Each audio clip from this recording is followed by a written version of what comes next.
Okay, this is not a therapy session, and I'm not a psychiatrist. I'm just wondering if you could talk about 3 to 4 minutes about something that has your interest or something that's been on your mind lately. Sure. Want to talk about quilting? Sure. Oh, you kind of have to figure out if you're going to make a quilt, what size. Mm-hmm. Then you go to the store and kind of pick out a pattern or have a pattern in mind. Pick out your fabric, bring it home, cut it out according to the directions, sew it according to directions, and then you've got what they call a quilt top. Your next project is you either quilt it yourself or take it to someone that does quilt it, and they'll put a batting and a backing on that to make a quilt. And then it will be what size that you had kind of planned on, and so you've got it for what size you want or who you're going to give it to. What's a batting on the back? The batting can be cotton or polyester. Cotton's a little heavier material than polyester, but it's also a lot of times a little warmer. Oh, so for quilts that might be used as a blanket. Probably would go with the cotton. So do you go to quilting events? Yes, some. I go to quilting classes that I really thoroughly enjoy because there's other ladies there that have the same interest. So where do you go to those around? Well, anything close. It could be Burlington, Mount Pleasant, Muscatine. You talked earlier about how you were in Cedar Rapids for one not too long ago. Yes, and I got lost. And I wasn't very far away to begin with, but my husband wanted me to go get him some candy. So I went, and it wasn't in the mall that I thought it was. It was in the next mall over, and I get terribly turned around when I don't know where I'm going.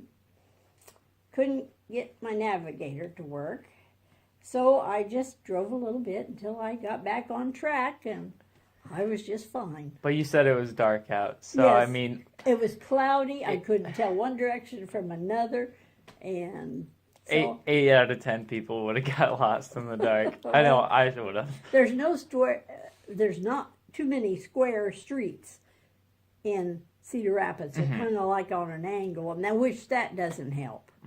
But we made it in time for the class. In time, and you brought back chocolates too. And I brought back chocolates. Those were very good. Other than that, I've been doing that I've actually been sewing since you were young. Since I was Probably been sewing almost 50 years.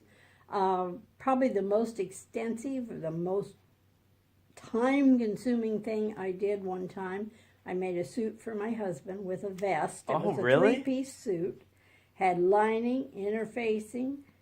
It had millions of pieces. I didn't think I was ever going to get done, but I made it, and he wore it. Did you enjoy that? It got a little tiring. I can see why a suit costs money. Did Grandpa enjoy it? Oh, I think he did, yeah.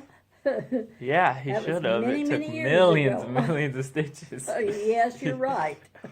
And I actually am very fortunate. I have a sewing room where I can go and be in my own little world, and it's just wonderful. That's way nice. Yes.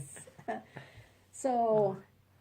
I remember as kids having to be careful of those pins, though. The needles. Yeah, needles. Because I let you try to sew on the sewing machine, and I always told you from day one, you've got to always remember a needle doesn't know your finger from fabric. And that's just the way it is. Yeah. Even for adults, they don't know the difference. Yeah, sure helped me in home ec class, though. I bet that did help. When you helped. Yes. Yeah, so I was kind of already a step ahead of everybody. And your sister made a little teeny baby blanket, kind of sewed together, her stitches and stuff. She did a good job first project. Yeah. Well, thank you very much for talking with me for 3 minutes, and it's been a pleasure. Okay.